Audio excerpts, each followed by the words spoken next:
Hello and welcome to the Overland Journal podcast. I'm your host, Scott Brady, and I'm here with my illustrious co-hosts, Matt Scott and Ashley Giordano. So thank you all for being here because we're going to talk about the Rebelle Rally, which is, I think, one of the coolest events that we have in North America. I think it's one of the coolest events on the planet. And it has been so successful because of a lot of reasons that we're going to talk about today. Matt and Ashley were just there. We were there, actually. About a week ago. You both had different roles. So maybe start off by telling the listener what you guys were both doing there at the event. Why don't you start? Because mine was fluid. Okay, so I was social media manager, and so I captured the essence of what was going on the ground and posted so the fans back home could see. So you were doing active posting during the whole event. Yes. Okay, so you were the one that was keeping us all up to date. I love that. Yeah, it was great. I guess I was internal media, so that was pretty cool to be on the other side of the event and see it from the inside out, which is cool. That's my third year as part of the internal media team there. And were you involved with the event before that? I was not. In a different capacity, or you've only worked in the internal media side? Yes, correct. And how did you get connected with Emily Miller and the whole... I don't really remember exactly how I had this idea that I wanted to help out, but I just sent Emily an email one day asking if I could volunteer, and she said yes. So I was pretty stoked about that. And then we worked at King of the Hammers together, and she got down on one knee and proposed to me and asked if I could help with the social media at the next year's Rebelle Rally. So that's awesome. It was great. She's wonderful.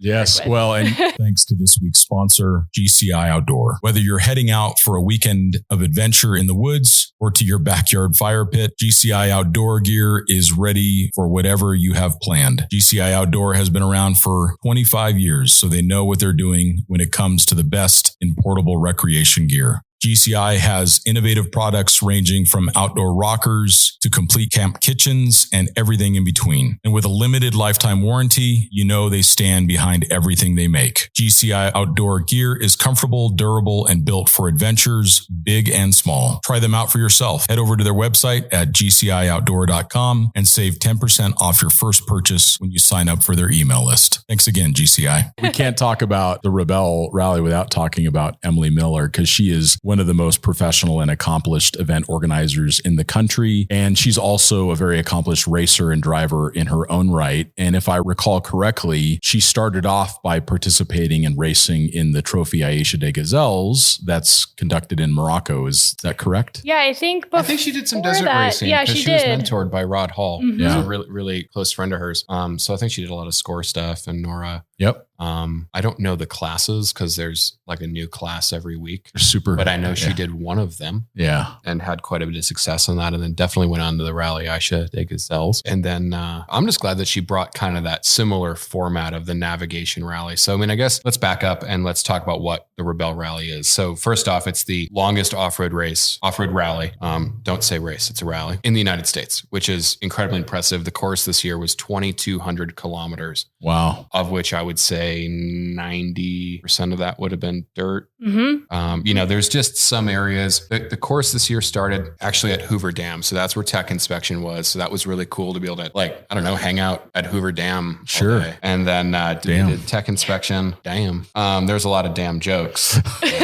But then the next totally day, damn they left from Lake Las Vegas. That's kind of the hotel. That was like the host hotel. And there's prologue stage, which went up kind of by Area 51. So it kind of did like a loop of Southern Nevada. No abductions in Area 51 that you're aware of? No. I did Any stop unaccounted for I did stop at teams? the Little Ailey Inn.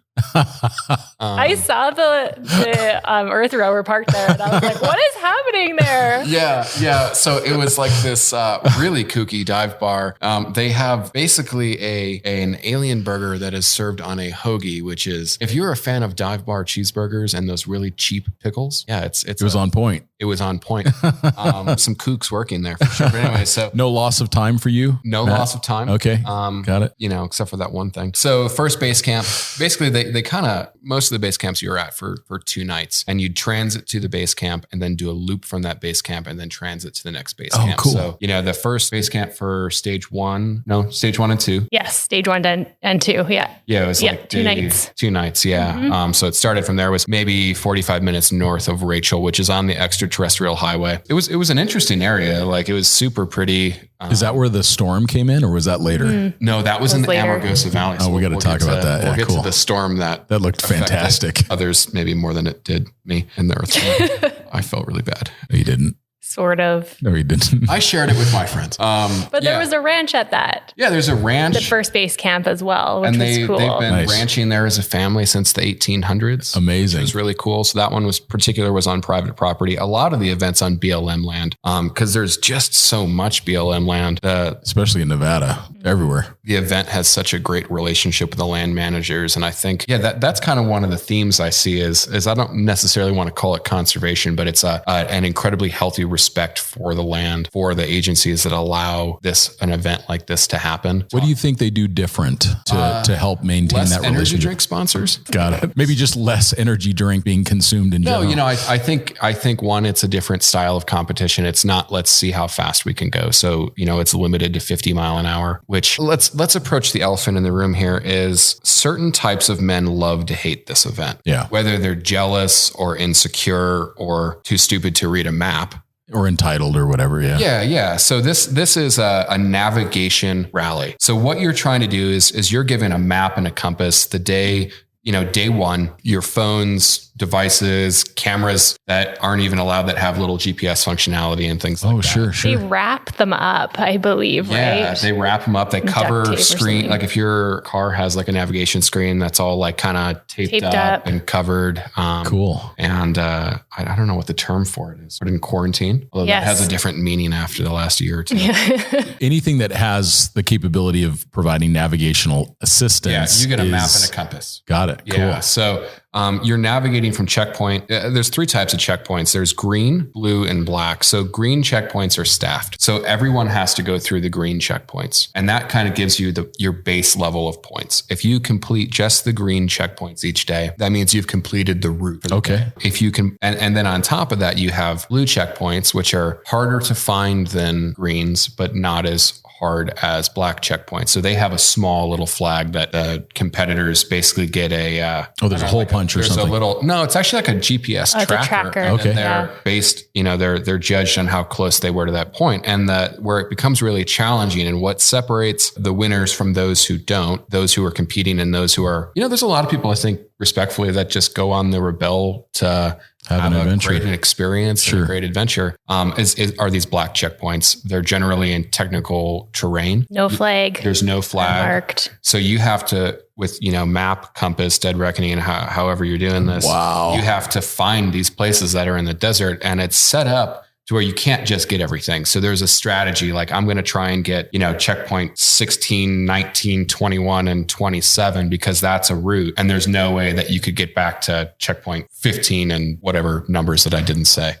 And then the checkpoints, every team's not necessarily going to the same ones. They have different ones that they've been, I guess, assigned. Oh, So interesting. You can't follow another team because that might not be your checkpoint. So it's a way to kind of prevent people hedging by following maybe a team that has a great reputation for navigation or Yes. something. That was my idea, was Yeah. just follow Nina. exactly. But an easy way to remember, like ski hills, you have your green, blue, black. So the black points are not only more difficult terrain wise, but then they're also you don't know that you've actually made it. You don't know. And So then what do? You push a button to say, push a button and then tracker. So all of the cars have, there's also some safety stuff that goes in, when you're taking people's cell phones or locking people's cell phones away, there are mechanics on the event that can come and help you. So, there was a Porsche that like totally destroyed an axle shaft and CV joint and stuff. So there's actually a satellite phone in the car. okay, This satellite phone is emergency only. And there's also a vehicle tracker. Like when you're staff, you can actually go on and actually anybody can go online and track during the competition, live scoring and where the competitors are throughout the event. that's impressive. It's actually pretty technical. A lot of the stuff comes from sailing races, yachting and that kind of stuff. Well, that makes sense. If someone was to have a rollover and maybe they're unconscious or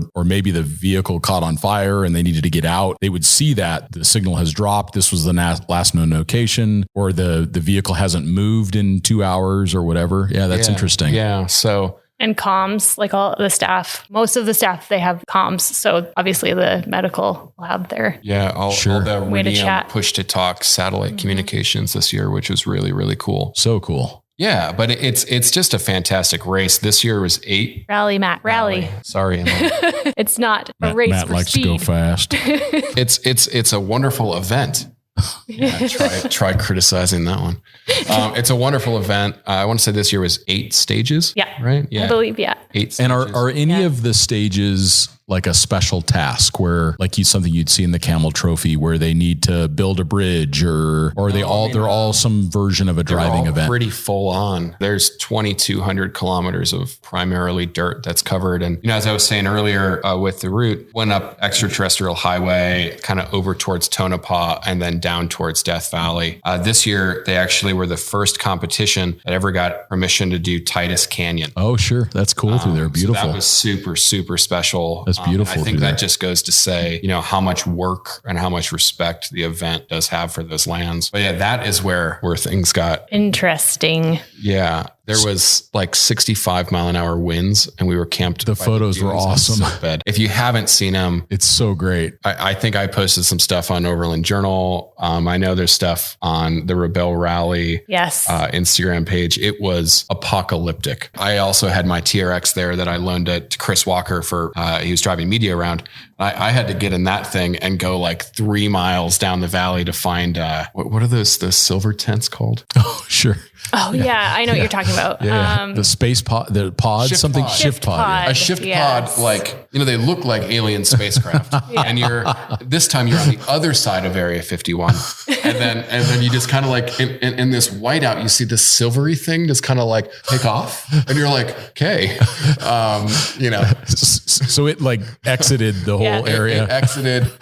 It was found miles away. Rochelle Croft's belongings were still inside of it when they found it, miles and miles away, all intact. So she was pretty happy to get all of her stuff back on her. That's hilarious. Another question that comes to mind, you mentioned the 50 miles an hour. Since it's a rally, do they actually deduct points if you go over that 50 mile an hour? Yeah, and that was a problem this year. Like on the first, was the first day, right? At first or second day, I think it was. Yeah. It's all a blur now, to be honest. Some people were, you'd look down on the tracker and people were doing like 70 mile an hour. Sure. And you have to put it into context. Again, people will kind of criticize the event for this 50 mile an hour speed limit. These are public lands. These are public lands. Open roads. In stock vehicles without roll cages. Sure. It has to be I was struggling to do 50 in my TRX. Sure. That's 700 horsepower. Sure.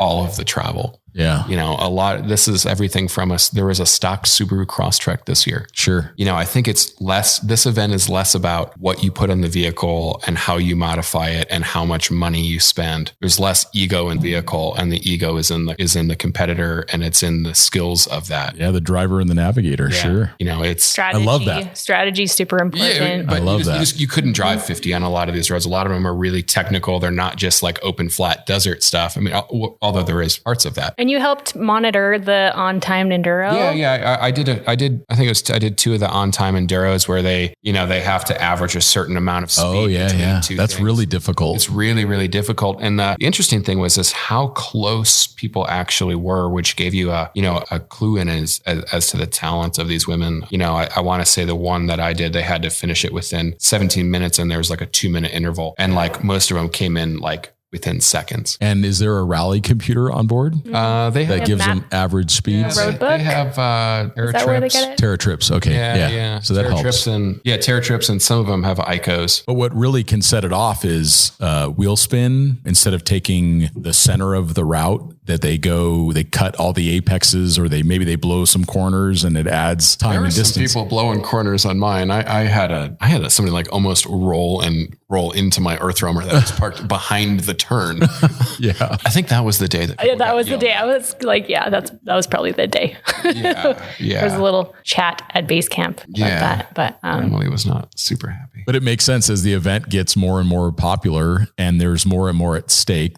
Some people are now sponsored and there's big OEM involvement. So it's going to make sense that 7 OEMs involved this year, which I think is the coolest part. I mean, it's just, to see so much support at every single level, from Matt, you being there with Max Tracks, to Volkswagen, Rivian, Ford, Jeep, Kia, Nissan, Porsche. I mean, these are big. Mitsubishi, Honda, Toyota. And 50, I think it was 50%, almost 50% of the teams were rookies this year, which is a lot. And some of them did really good. The Toyota engineers. Yep. What's the story on the Toyota engineers? I'm going to turn that one over to you. Oh, they just rocked it. Like, so they were both Toyota engineers, product engineers. Sequoia. Yeah, in the Shikoya. It was like Team Shikoya.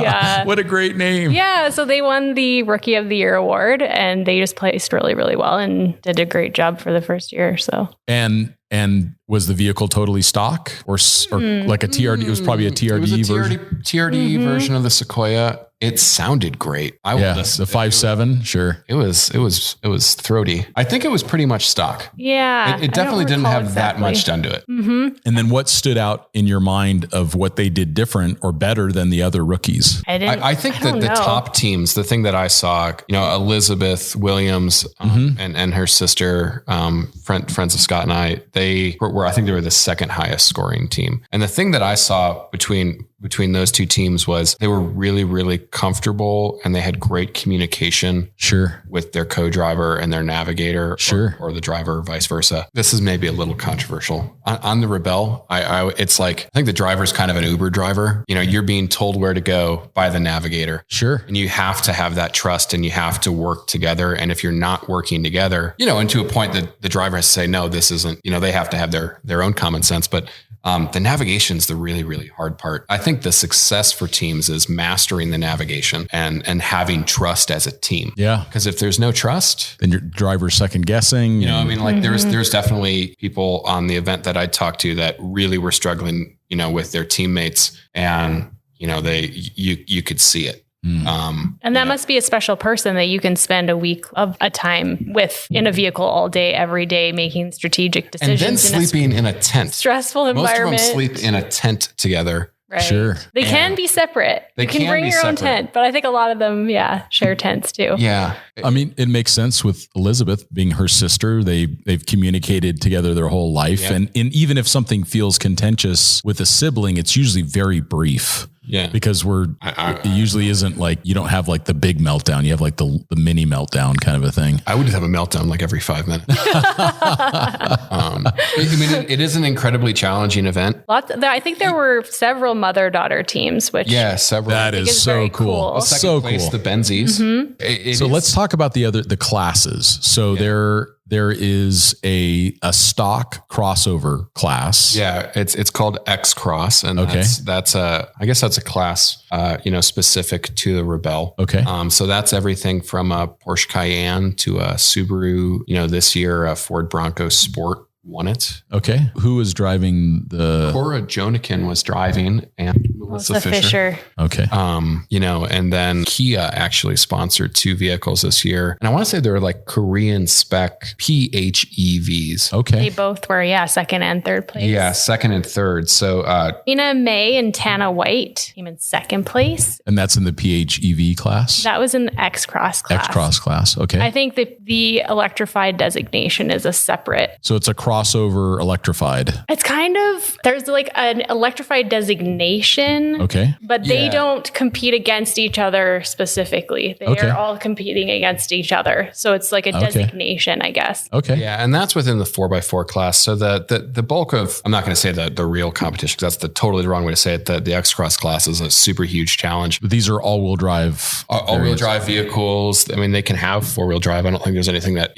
necessarily prohibits them. There are different routes that the X-Cross class is going to take. And the cool thing with X-Cross is it just opens it up to more people. Sure. If you don't have a 4-wheel drive And, you can just take what's in your driveway. You put some tires and wheels on it, I want to say is pretty much what most people will do, and you go. Maybe a bash plate or something. Yeah. There's also, so within the 4x4 class, which is probably the more contested class, I guess, is and what qualifies it as a four-wheel drive? Does it have to have low range? Low range, although I don't think it has to have low range. I think it's about the transfer case. Yeah. So probably then low range. I guess I always looked at it as like, that's a crossover. It's in the XRS class. That's a 4-wheel drive. That's in the 4x4 class. Sure. That's where you're seeing Jeeps, FJ Cruisers, pickup trucks, Tacomas, that kind of stuff. I mean, Jeep was the most popular this year. Definitely. A Jeep Wrangler? Yeah, they actually swept first, second, and third in the 4x4 class, which was really cool. And who won that?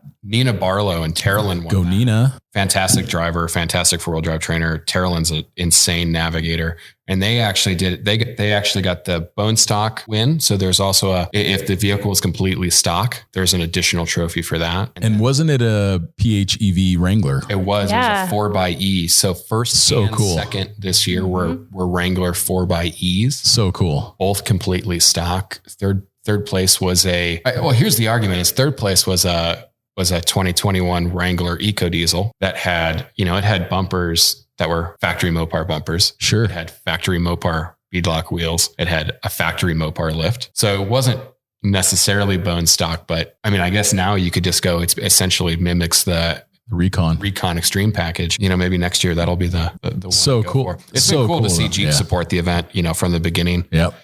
That's been really cool. And now a word from one of the supporters of our podcast, Red Arc. At Overland Journal, we go off-grid every chance we get. From the most technical trails to crossing continents, it's no match for Red Arc's Tow Pro Elite. This brake controller has been torture tested in the toughest place on the planet, the Australian Outback. Easy to install, its dash mount remote head makes for quick calibration and ensures you won't be hitting your knees. You can seamlessly switch between proportional for the highway and user-controlled for the steepest, most rugged trails out there. You may not trust the terrain you're on, but you can always trust Red Arc's Tow Pro Elite. Tow with confidence by visiting redarcelectronics.com. And Nina is a known entity in the industry and a professional and a four-wheel drive trainer, and she manages big events herself. You can see why pairing her up with the right navigator is that's tough to beat. I mean, she had a pretty commanding lead this year. They just went for it. Like on the day that we had that crazy storm, they were still out there in these gales in sand you couldn't dunes. see 20 feet and she was in the dunes driving,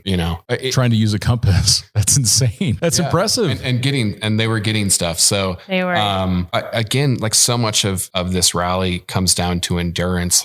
I guess Emily's thing is that there's a rally within the rally for the staff. Yes. And it takes a while to even recover as staff. It does. So how did that feel to you, Ashley, having to keep up with that kind of output on the media side? Yeah, it's challenging. I think the lack of sleep, that's one of the things that gets you, and working those long days. It's nice to be able to work with a really good team as well. Like Emily always talks about, she has the best team in the world, which is very flattering. But we each have our own team within the bigger team. So sure. It's all about, obviously for my role, I rely on the photographers a lot. And my lead, Kirsten, who is amazing, working with her and the photo manager and all of the different media people to get shots. Even sometimes I'll ask Dan, who he flies the drone, and he has amazing shots to lend me a couple. I can post them on Some social. of those were incredible. Yeah. He's very talented. So yeah, I think we have to think about it like a marathon, not a sprint, and just take one day at a time. And but it's very rewarding to have, you're like, oh, I got through that as well. I also looked at the women after that storm night. They had to go right onto a marathon stage, which means they don't have any food truck or what else. There was not very many facilities, I guess, at that next base camp. It was basically like dry camping. And so they went from this crazy storm to this super remote camp with 2 days of really long, hard competition. And I was in such admiration of them all because that's so tough. I was so impressed. I mean, there was not a single complaint that I saw from any of the teams about that. Most of them were like, that was epic. What an amazing adventure. There wasn't anything about sand in the sleeping bag. I mean, right. It was just really only from me. Yeah. Only for me too. Our tent was like completely, you should see this photo. It's like all of our stuff covered in sand, but like the competitors were in it. They were just in it and the positivity in the tent once the tent reopened, because they had to kind of, I mean, it was gnarly. They had to kind of structurally inspect it. The vibes were great. People were excited, and it was either be in the tent or be not in. Like the main media tent. Is that what you mean? Yeah. What do you see, Ashley, about that organization now that you've done it for 3 years? Because Emily Miller and her team, they're known for their professionalism and the level of, I would say, not only professionalism, but execution of the event. It's very impressive. It does not feel like a small time event. It feels very professional at a very high level. What are some things that you've noticed, and you too, Matt, but what have you guys noticed about that organization that's different? Like what makes it perform that much better? She doesn't sleep. Yeah, she doesn't sleep. So good. She's great leadership. It sounds like incredible leadership. She really knows how to yell at people with making them smile, which is something that I took away from that. Yes. But I love it when Emily gives like her pep talks to both the internal team and also to the teams. She's a leader through and through. I think that's what it is. You can see it. A lot of competence, a lot of specific knowledge because she's done it herself. And then she really seems to reflect a really high level of leadership for sure. And she lives and breathes it. You know, they're researching and running those courses all year round. Yeah. So she lives, breathes. She's very passionate about it. And I mean, I think people will critique the cost of the Rebelle. So the Rebelle's $15,000. But that's why it turns out the way it does. But you have Drew Deckman, who has one of the hottest restaurants in Mexico. He's in the Guadalupe Valley. Shout out to Drew. Doing all the catering. I mean, it's wonderful food. You know, you have showers, you have good showers, bathrooms, you know, base camp. That's awesome. And it's almost a 10-day event by the time, because it's Wednesday, competitors get into Sunday, they leave. Mm-hmm. And again, I get the Monster Energy flat bill crowd. Oh, there's so much money. I'm like, I know what you spend on Modelo for the 1,000. I know what you spend on tires. I know what you spend on all of this. Like you can't, unless you've actually done it. Like I will almost guarantee you, this is not a money-making project for Emily Miller. This is a passion project. And she deserves to make a living. Yeah, she deserves and to so does her staff. Yeah, she pays people on the event well. She looks after people, but you know, this year I was kind of privy to some like unexpected expenses. Sure. You know, 5-digit expenses that like damage from a giant windstorm that you weren't expecting. Giant windstorm, or like catering went crazy, or this or that. And it's like, with an event of this magnitude, you're going to have things that are going to come up for sure. And the level that it's done is unlike anything I've seen. I mean, like Harry Wagner, who does the press releases and the automotive journalist, you know, he's been on, you know, he's done pretty much everything. He's done Dakar. He's done, you know, the Score, Nora, all of it. Yeah. It's like, this is the best run rally that I've ever been to. And I think a lot of it does really come down to the staff. They're just fantastic people. And there's just drive. Everybody that's there, you know, I went on the first Rebelle and this is the 6th Rebelle. And what's cool is that the same people are still on it. It says a lot. And when you have a high stress event like this, that's once a year, that, you know, people may have, you know, stuff might come up or whatever. The fact like almost all of that crew is still there, I think just speaks volumes about the leadership of the event and the event itself. People believe in it, and it's cool now to see. Yeah, we totally do. I mean, we've been so fortunate. We were the first sponsor. Yeah, we were fortunate to be the first sponsor. Yeah, the first media. I'll fight you for it. No, we were the first media sponsor. Yeah. So we were literally the first sponsor. Yeah. So you know, it's been cool to see this segment, this type of motorsport and competition develop. Yeah, because it's so great. Because now you walk in and you're like, you know, like, oh, that team's good. That team's good. That team's great. Like you know, you can kind of start to get in it. And we're at that point now where the competitors themselves have evolved and the competition has evolved. Sure. The event has evolved, even like the last 3 years. And it can go so many ways, you know, it's like, it's been really cool. Oh, I think it's great. Sounds like that starting with a great vehicle, you don't really need to do a lot of modifications to the car. It doesn't give you some huge advantage. If you have a good driver and a good navigator, or you've invested the time in becoming good drivers and good navigators and collaborating well as a team, that will serve you far better than some set of shocks. Navigation training and driver training. Totally. 8 stages. I'd want some good shocks too. But